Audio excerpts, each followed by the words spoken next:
Signature 209 tattoos, folks. Here he is, Nate Diaz, one of the biggest superstars in all of mixed martial arts. It's amazing to think where he could have taken his star power if he was in a regular cycle competing every 3 months. Yes, if he fought as regularly as most guys, his star power would be even bigger. But Nate Diaz moves at his own pace. A phenomenal striker and a great jiu-jitsu tacticianer. You fall into Nate Diaz's guard, you will get submitted, as he's shown on a number of occasions. A fantastic fighter.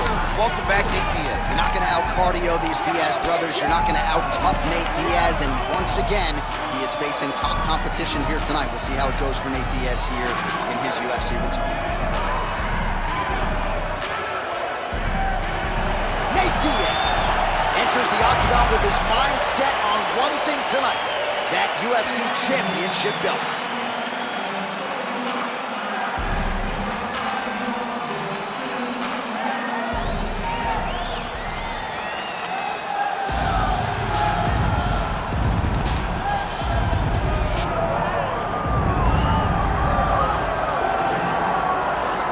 All right, so here's the UFC featherweight champion, Ilia Topuria, undefeated when he arrived at the title fight against Alexander Volkanovski, and he was able to break through and get the job done.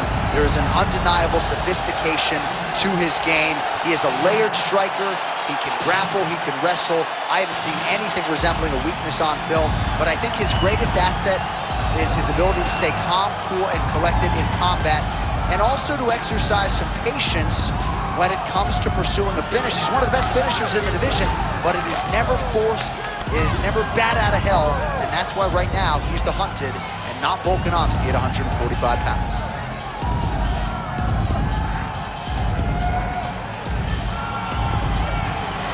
Well, so much UFC history has played out here at T-Mobile Arena in Las Vegas, Nevada. Plenty more where that came from tonight. The athletes are ready to go. And now let's get you our tale of the tape for this heavyweight championship fight. Now for the official introductions, the veteran voice of the Octagon, Bruce Buffer.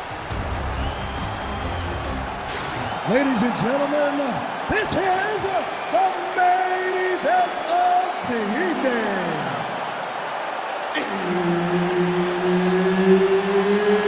It's time! 5 rounds for the undisputed UFC Heavyweight Championship of the world. Introducing first, fighting out of the blue corner, presenting the challenger, Nate Diaz. And now, introducing the champion, fighting out of the red corner, presenting the reigning, defending, undisputed UFC Heavyweight Champion of the world, Ilia Topuria. All right, Herb Dean, our referee for this one, just about to get underway. With a dozen wins by submission, here is Nate Diaz yet again. Known though as a boxer, those hands are going to come at you right out of the chute here tonight, and they probably won't stop over 15 minutes. Nate Diaz, a very tricky proposition, really for anyone at 155 or 170 pounds. All right, early in the fight here, and Nate Diaz off to a pretty good start, found a home for that left hand. I mean, and it's powerful. It does not seem like Nate is throwing it hard, but he always finds his target very accurate with that straight left hand. So he kind of feeds the right hand to get you moving where he wants, and then bang, he drops that straight left on you that hurts so many. Hurt Conor McGregor, and he hurt the welterweight champion, Leon Edwards, in the same way. Diaz gets caught by that straight punch, beautifully landed by the opposition. Both fighters throwing heat now. Pocket presence and punches and pressure and pace, it's a lot of P's, but when you're fighting Nate Diaz, you better be prepared because he is coming and he is not stopping until the final round. Stuffs the takedown, no problem. Leg kick lands. 2 minutes have expired in our opening round. And he's looking for that left hand, just missed. Well, DC, headgear's not allowed, but he has raised the hands, and he's doing a nice job protecting the dome. He's doing a great job of blocking his head. A lot of times, those shots to the head will knock you out. Not this time. This guy's making sure nothing lands. He's going guillotine. Yep, that guillotine's deep. Oh, look at this. Jumps over into side mount to try to counter the guillotine. Oh, submission defense on full display there. He said that he was very aware of what this guy brought to the octagon, and it showed in that defense. Oh, you better tap or that thing's gonna snap. He's got it isolated. Oh, bails on the submission now. Inside control, you got a ton of options. He goes knees on belly. He's postured up. He's landed big ground and pound. He has to move on the bottom or the fight's gonna get stopped. Now he's going full mount.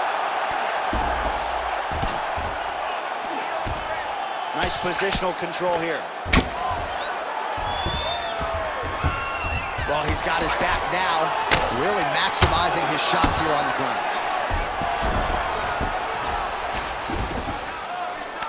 There it is. Now he's going to mount. All right, he's trying to control posture here. Now trying to hip escape. He's just trying to move out of this position up the bottom. What a tight arm bar.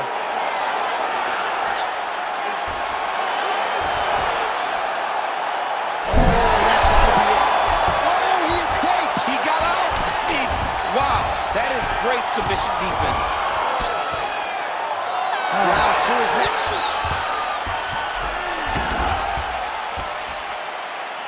What are you doing out there? Let's shake it off. We need to do exactly what we did in the gym. I want you to keep your hands up, keep moving your head, keep moving your feet, cut those angles, and let's change it up. All right, a lot of high-level striking action in that last round. Daniel, take us through it, if you would. Tit for tat. Who has the best chin? It seemed as though they were looking for that answer. Both guys took risk. What a fantastic round.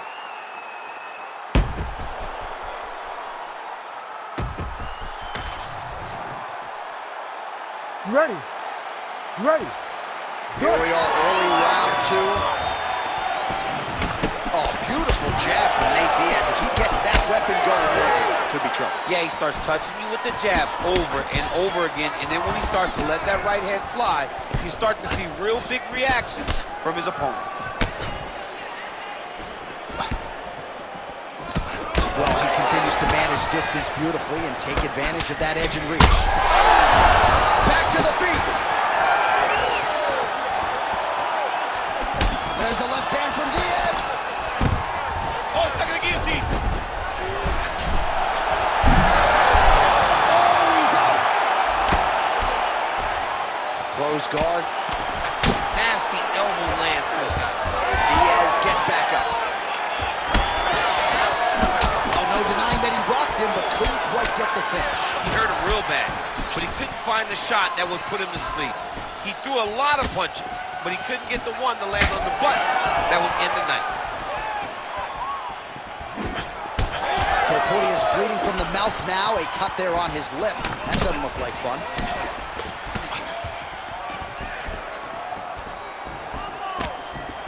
Ooh, nice straight left hand. Well, he was knocked down by his opponent earlier in the round, and I'm not sure he's mentally back in this fight. Well, it's hard to build back from something like that. But as you watch, he's trying, but we don't know what type of dialogue is going on within himself. And look at him attacking the arm triangle on the other side. He's going to lock him down, try to pass all the way across his body. Once he gets across, he... Oh, wow. Oh, he got out. How good is that? This guy is so aware. He never leaves anything long to allow for himself to get subbed. All right, the referee not seeing enough action there. We go back to the center of the octagon now. Let's fight. Come on. Oh, looking to land the leg kick. That one checked.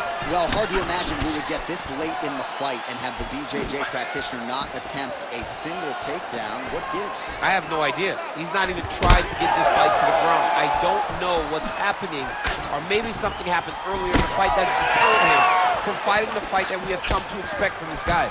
I mean, I cannot believe we are watching. Oh, big straight left. Back to the feet now.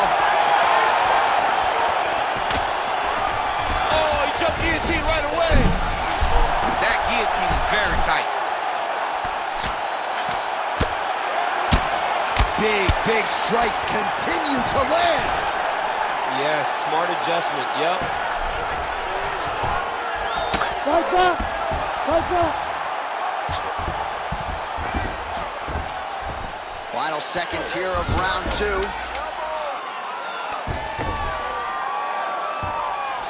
All right, round 3 coming up next. All right, so the round is over. You see, obviously, the fighter has a cut on his cheek sustained in that round, but better to be below the eye than above it. The cut man is in there trying to close it up. Great job with your defense, but we got to do better. I want you to put him on the defense. That needs to be done. All right, so there's the horn signifying the end of the round. We had a knockdown there, but not a knockout. No, it wasn't a knockout, but you can't take those shots. That big punch landed, and it sat him down. If he gets hit with another one of those, it might be good night, Irene.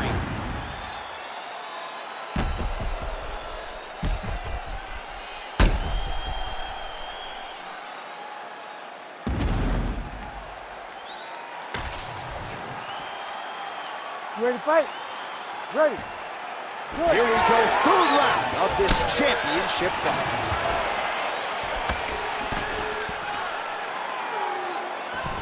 Well, we wondered earlier why there weren't as many body strikes. He's making up for lost time. Oh! Ooh, diving punch lands. Oh, right into mount. He's got to start throwing now. Well, he's on his back, but he's moving his head on the ground pretty well defensively. Well, it looks like he's got a couple hooks in here, DC, and defensively, you better be careful. Look at that. Recognize he was about to lose position.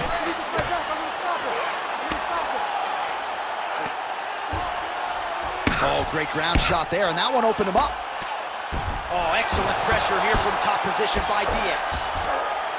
Well, as many expected, his grappling has been very strong thus far. The takedowns, the ground control, he is truly the total package. It's one thing to take your opponent down.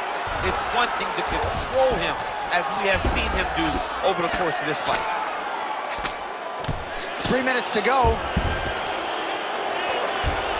He's got to be careful here. Oh, man, another ground strike gets through. It's going to be look at it, hook in to stop it, and he will.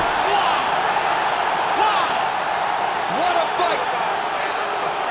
Make the bad man stop. A nice stoppage win for him here tonight, and the other side just couldn't handle the incoming assault. A flurry of punches, most of them upstairs, and when those big shots land repeatedly, the referee has no choice but to step in and call the fight.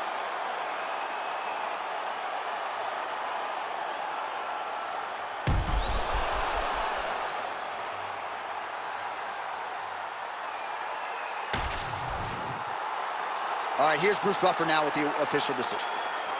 Ladies and gentlemen, referee Herb Deans called a stop to this contest at 2 minutes, 14 seconds of round number 3.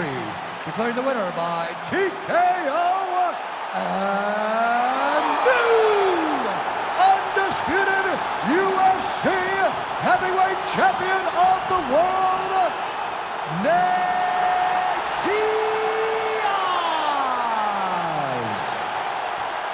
All right, so a huge win for Nate Diaz. The celebration is on, of course, in Stockton, California and beyond. And I know we all wish we would see Nate more often, but whenever he shows up to fight, always